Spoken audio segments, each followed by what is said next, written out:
മലപ്പുറം ജില്ലയിലെ പൊന്നാനി താലൂക്കിലെ പോത്തന്നൂരിൽ വ്യാപാര സ്ഥാപനത്തിൽ വാഹനത്തിൽ ലോഡ് കയറ്റുകയായിരുന്ന മാനേജരെയും ജീവനക്കാരെയും ആക്രമിച്ച് 1.5 പവന്റെ സ്വർണ്ണമാലയും ബൈക്കിന്റെ ഹെൽമറ്റുകളും കവർ ചെയ്ത കേസിൽ മുഴുവൻ പ്രതികളെയും പൊന്നാനി പോലീസ് അറസ്റ്റ് ചെയ്തു. നിരവധി ക്രിമിനൽ കേസുകൾ പ്രതികളും ലഹരി മാഫിയ സംഘത്തിൽപ്പെട്ടവരുമായ ആളുകളാണ് പ്രതികൾ. സംഭവത്തിന് ശേഷം ഇവർ ഒളിയിൽ കഴിയുകയായിരുന്നു. ഇതിനിടെയാണ് പോലീസ് പരിശോധനയിൽ ഇവരെ പിടികൂടിയത്.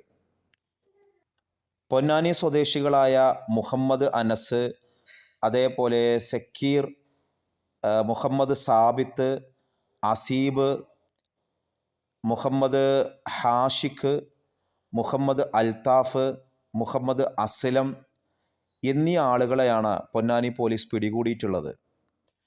ഇതിലെ ആദ്യം പറഞ്ഞ മുഹമ്മദ് അനസ് പൊന്നാനി SB ഓഡിറ്റോറിയത്തിന് സമീപമാണ് താമസിക്കുന്നത്.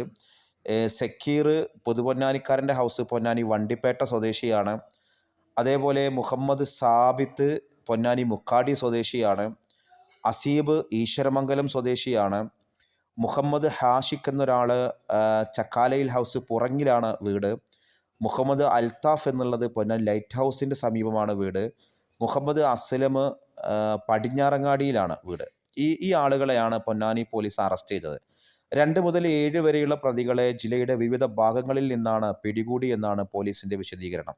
ഒളിവിൽ കഴിയുകയായിരുന്ന 1-ാം പ്രതി മുഹമ്മദ് അനസിനെ കഴിഞ്ഞ ദിവസം പൊന്നാനി SI അനുരാജിന്റെ നേതൃത്വത്തിലുള്ള പ്രത്യേക അന്വേഷണ സംഘമാണ് ചെന്നൈയിലെത്തി സാഹസികമായി പിടികൂടിയത്. ഈ പ്രതികളെല്ലാം പൊന്നാനി കോടതിയിൽ ഹാജരാക്കുകയും റിമാൻഡ് ചെയ്യുകയും ചെയ്തു.